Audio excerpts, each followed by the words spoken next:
안녕하세요. 캠벨 생명과학 시판 생물 공부 함께하고 있는 이정민입니다. 자, 우리 지난 시간까지는 이제 동물 생리 부분 중에서 이제 신호전달에 해당하는 호르몬과 관련된 얘기를 간단하게 정리했었는데요. 자, 오늘 시작되는 이 소화 부분부터 사실은 좀 긴 이야기가 시작이 됩니다. 제가 생물 공부할 때 맨 처음부터 늘 강조해드렸던 거, 생물에게 있어서 제일 중요한 건 에너지야 라는 얘기를 항상 했었는데요. 이 동물이 혹은 뭐 굳이 동물이 아니라고 하더라도 생물이 에너지를 획득하기 위해서는 반드시 영양분을 섭취해야 되고, 섭취한 영양분을 여러 군데 내 몸 구석구석으로 보낼 수 있도록 운반해야 할 거고요. 이 과정에서 발생하는 노폐물들이 외부로 배출되어야 될 겁니다. 자, 이 과정과 관련되어 있는 소화, 순환, 호흡, 배설, 요 네 가지 과정에 대한 이야기가 앞으로 쭉 연결돼서 나올 거기 때문에 아마 42장, 3장, 4장, 5장까지 여러분들 쭉 정리를 하셔야 될 거예요. 자, 그 제일 첫 번째 시작으로 우선은 영양소를 섭취하는 과정에 해당하는 소화 과정에 대한 이야기가 진행이 될 텐데, 자, 제가 하도 에너지에 대해서 강조를 해드리다 보니까 뭐 에너지가 전부, 나머지는 뭐 그렇게 중요하지 않은 거라고 생각을 하실 수도 있는데요. 자, 생각보다 에너지원 외에 여러분들 몸에서 필요로 하는 영양소들이 여러 가지가 있습니다. 자, 그래서 이 음식물을 통해 섭취한다라고 하는 것은 필요한 영양소들을 이제 획득하는 과정이라고 보실 수가 있을 텐데, 자, 그 여러 가지 여러분들이 섭식 과정에서 획득하던 영양소들 중에서도 이제 반드시 몸속으로 들어와야 하는 거, 이런 것들을 우리는 필수 영양소라고 얘기를 하는데요.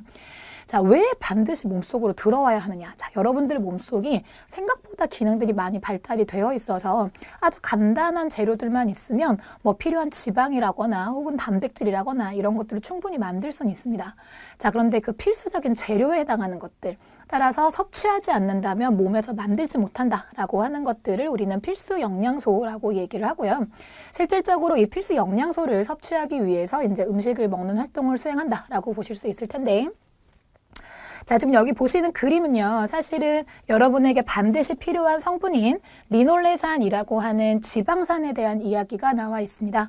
자, 우리 첫 시간에 생화학에 대해서 공부할 때요, 지방산 얘기 우리 많이 했었는데, 그 지방산 중에서 리놀레산 같은 경우는 지방산 부분의 탄소를 18개를 가지고 있는 포화지방산을 우리가 스테아르산이라고 얘기를 하거든요. 제가 생화학 정리할 때 정리드렸을 텐데, 이 체내에 존재하는 지방산이요, 중성지방을 구성하는 지방산, 패티 애시드들 중에서 생물체 내에 존재하는 거는 선택이 없다 그랬어요. 탄소가 16개짜리이던가 아니면 탄소가 18개짜리이던가. 여러분들 체내에 있는 지방의 지방산은 이렇게 두 가지다라고 말씀을 드렸었는데, 자, 이 중에서 탄소 18개짜리에 해당하는 지방산인데, 모든 탄소가 단일 결합으로만 연결되어 있는 포화 지방산에 해당하는 것. 탄소가 18개면서 포화 지방산에 해당하는 산을 우리는 스테아르산이라고 얘기를 하고요. 자, 이 스테아르산 상태에서 이중결합이 하나가 들어갔을 때 만들어지는 산이 올레산이라고 하는 산이 만들어지게 됩니다. 자, 이 올레산 상태에서 이중결합이 하나가 추가가 되면 전체 18개 지방산 중에서 이중결합이 2개가 들어가게 되는 거겠죠. 자, 이 상태의 지방산은 우리는 리놀레산이라고 얘기를 하고요. 여러분들 체내에서 필요로 하는 여러 가지 지질물질들을 만드는 재료가 되는 물질이기 때문에 반드시 여러분들이 섭식으로 획득해 주셔야 되는 물질입니다. 자, 그래서 이 리놀레산도 대표적인 이제 필수 영양소라고 볼 수 있을 텐데, 이 필수 영양소를 가지고 이제 다른 여러 가지 지질 물질을 만든다라고 할 때, 이 리놀레산 형태에서 약간 구조만 바꿔주게 되면 감마 리놀레산이라고 하는 물질로 만들어지게 되고요. 이 감마 리놀레산을 가지고 여러분들 세포막의 주성분이 되는 인지질을 만드는 작업을 우리 세포구조에서 배웠었던 활면소포체에서 진행을 하게 될 거고요. 또는 감마 리놀레산을 이용을 해서 프로스타글란딘이라고 하는 거, 이거 우리 호르몬 할 때 제가 나왔던 것 같은데 앞으로 종종 나올 거라 꼭 기억하시라고 했던 거, 주로 이제 근육을 수축시키도록 하는 신호인자로 작동을 하는 프로스타글란딘 지질 성분입니다.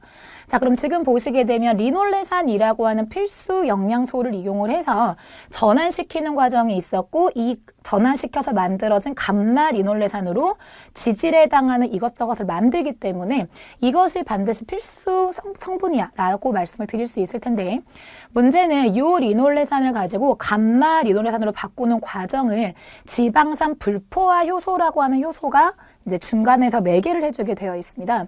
그런데 이 지방산 불포화 효소가 만들어지는 이제 구조를 보시게 되면 일단 기본적으로 효소이기 때문에 단백질이 주 성분이겠죠. 그런데 이 효소를 구성하는 단백질 중에서 필수 아미노산에 해당하는 성분들이 들어있기 때문에 그러니까 이 아미노산들은 총 20개의 아미노산 중에서 여러분들 체내에서 합성이 불가능하기 때문에 반드시 섭취해야 하는 아미노산이 8종 정도가 있습니다.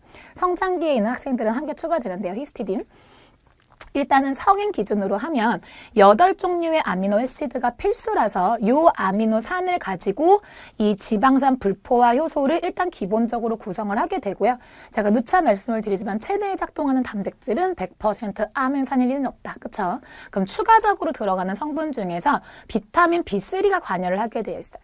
자, 이 비타민 B3 같은 경우에는 효소의 기능을 도와준다라는 뜻에서 코엔자임이라고 하는 게 물질 이름이 아니고 엔자임이 효소인 거니까 그쵸? 엔자임이랑 코 같이 작동한다라고 하는 일종의 조효소라고 보시면 될 거고 이 조효소가 작동하는 과정에서 산소가 관여하기 때문에 산소의 산화 환원에 의해서 형태가 달라질 수 있는 철 이온이 중간에 들어가야 합니다.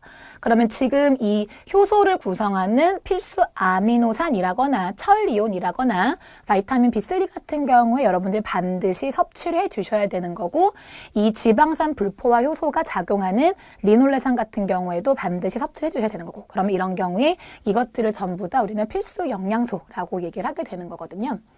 자, 그래서 지금 말씀드렸던 것처럼 자, 아미노산들 중에서 반드시 섭취하셔야 되는 것, 체내에서 만들지 못하는 것, 여기까지가 지금 성인 기준으로 8종이라고 보시면 되시고요.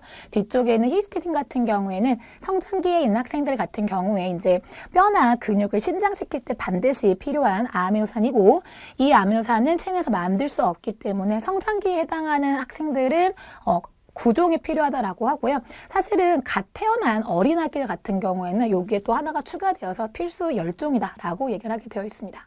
자, 필수 아미노산 외에 좀 전에 제가 말씀드렸던 프로스타글란딘이라거나 인지질의 재료가 되는 리놀레산 같이 반드시 흡수해줘야 되는 지방산을 우리는 필수 지방산이라고 하고요.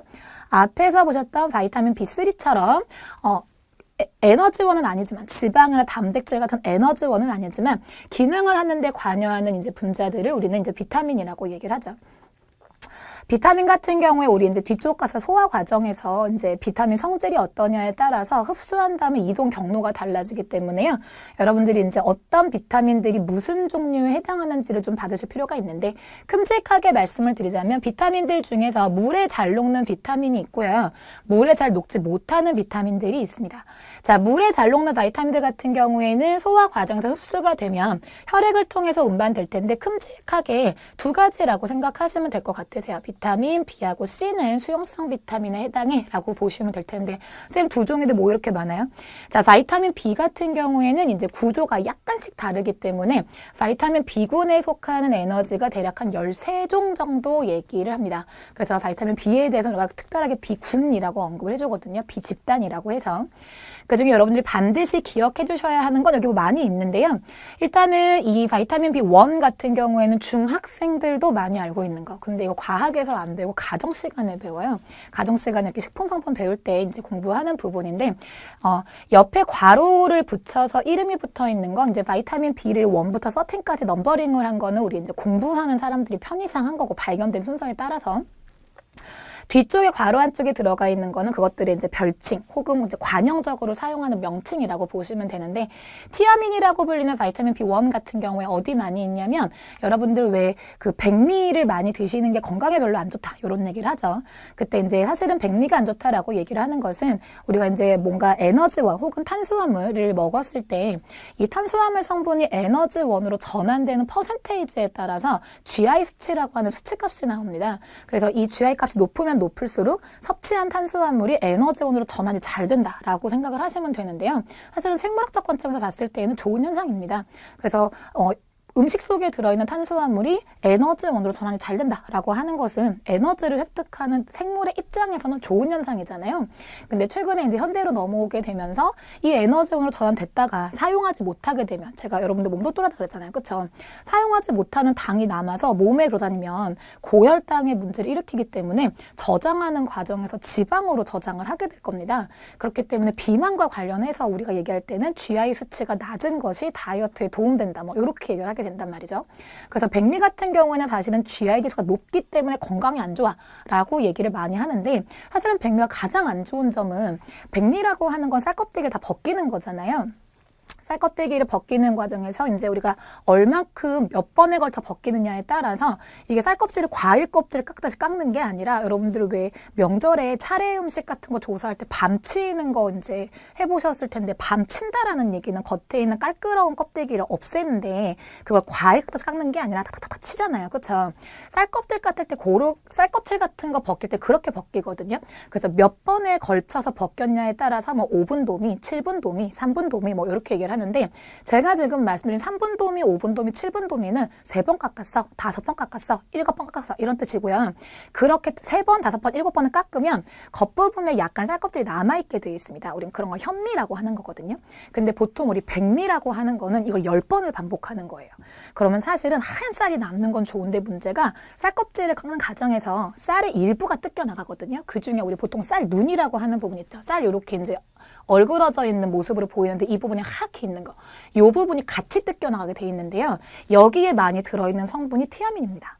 그래서 백미를 많이 드시게 되면 B1에 해당하는 비타민이 부족해지시거든요. 이 비타민 B1 같은 경우에 주요 기능을 보시게 되면 조효소로 주로 작동을 하는데 이 조효소가 작동이 잘 안 된다라고 하면 체내에 있는 순환 과정이라거나 내지는 몸에 이렇게 세포 간의 연접을 이루어주는 기능이 잘 안 되게 되면서 주로 몸이 이제 부종이 발생하는 현상이 발생을 하고요. 부종이 심해지게 되면 신경이나 혈관계가 눌리게 되면서 저림 증상이 많이 나타나게 됩니다. 그래서 비타민 B1 같은 경우에 반드시 섭취해 주셔야 되는 성분이라서 기억하셔야 되시고요. 비타민 B2 같은 경우에는 리보플라빈이라고 해서 이것도 마찬가지 중요한 영양소에 해당하는 거. 부족한 경우에 이제 보통 여러분들 나 피곤한 것 같아. 나 입술 갈라졌어. 이런 얘기 하시죠. 그거 비타민 B2 부족해서 발생하는 현상입니다. 뭐 나머지 비군 같은 경우에는 여러분들이 흔히 접하시는 건 아니라서 크게 기억하실 필요는 없고 딱 하나 더 말씀드리면 비타민 B9 같은 경우에는 최근에 이제 임산부들에게 조금 권유되는 비타민이라고 보시면 되세요. 특히 초기 임산부들에게 이 비타민 B9 같은 경우에는 이제 성인에게 작동했을 때에는 뭐 간단한 성인의 기능에서 봤을 때 핵산과 아미노산 대사의 조효소라고 하니까 비타민 B9이 없다라고 하면은 뭐 DNA나 혹은 단백질 대사에 문제가 약간 생기나 보다 싶은데 이게 성인은 그냥 그럴 수 있어. 뭐 간단한 빈혈, 출혈 뭐 이런 거 잡을 수 있어 싶은데 이게 발생 중인 어린아이, 엄마 뱃속에 있는 신생아한테 있어서 이런 일이 벌어지게 되면 기형이라거나 발달 장애가 발생하는 원인이 될 수 있습니다. 그래서 이제 임신한 지 얼마 안 된 뭐 2주에서 한 12주 사이에 해당하는 임산부들에게는 반드시 섭취해야 하는 비타민 중에 하나라고 봐주시면 되시고요. 비타민 C 같은 경우에는 중요한 거 아시죠? 아스코르브산이라고 하는 명칭으로 불리는데 여러분들 피로 회복이랑 관련되어 있는 비타민 정도로 이제 수용성 비타민들 중에는 이렇게 한 4가지 정도만 좀 기억을 하시면 좋을 것 같고요. 지용성 비타민에 해당하는 건 보통 우리 A, D, K 4가지 정도 얘기합니다. 비타민 A 같은 경우에는 우리 다른 명칭으로 레티놀이라고 해서 그래서 레티놀 나중에 우리 시각계 쪽 가시게 되면 눈에 빛을 받아들이는 광수용체가 있는데요. 그 광수용체를 구성하는 레티놀의 성분이 됩니다. 그래서 비타민 A가 부족하게 되면 많이 들어보셨을 텐데 이제 약한 빛, 굳이 밤이 아니라고 하더라도 이 약한 빛이 주어지게 되면 사물을 잘 구분하지 못하는 야맹증과 같은 질병이 발생할 수 있고요. 바이타민 D 같은 경우에는 아마 소화 끝부분쯤에 제가 말씀을 드릴 것 같은데 소장에서 칼슘 이온을 흡수하는 데 관련되어 있는 비타민이라서요. 바이타민 D가 부족하다라고 하면 이 경우에는 칼슘 흡수가 충분히 안 되기 때문에 뼈가 조금 약해지는 일이 발생할 수 있습니다. 그래서 바이타민 D가 부족한 경우에 보통 우리 이제 구루병이라고 하는 질병이 발생한다고 하는데 이런 사진 자료 같은 걸 보면 꼭 구루병 예시라고 해서 뭐가 나오냐면 어린아이 다리가 이렇게 휘어있는 게 나와요. 그래서 이제 학생들, 중고등학생들 같은 경우에 그룹병이 뭐야? 하고 물어보면 다리 휘는 병이야. 이런단 말이죠. 근데 그 다리가 휘는 건 여러분들이 이제 직립보행을 하시기 때문에 뭔가 뼈가 약해졌을 때 가장 큰 하중을 받는 다리 쪽이 이제 그 현상이 두드러지게 나오는 거고요. 사실은 다리뼈만 약해지는 게 아니고 모든 뼈가 다 약해지기 때문에 그룹병이 발생해서 여러분들 흔히 얘기하는 곱추라고 하는 그 대상들 있죠. 그 사람들이 보통 이제 그룹병이 등뼈 쪽에 나타나는 현상이라고 보시면 되세요.